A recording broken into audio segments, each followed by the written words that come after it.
Hello everyone, today we will talk about how to fix or how to solve keep stopping on Telegram. To know how to fix or how to solve keep stopping on Telegram, you should just go to settings as you see and you click.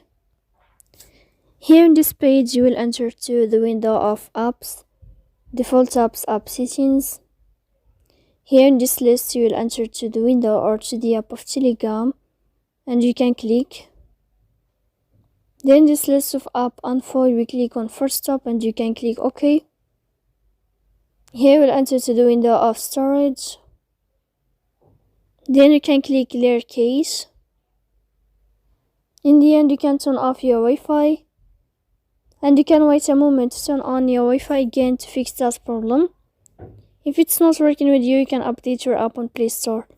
So please don't forget to support us by like and subscribe. See you next time.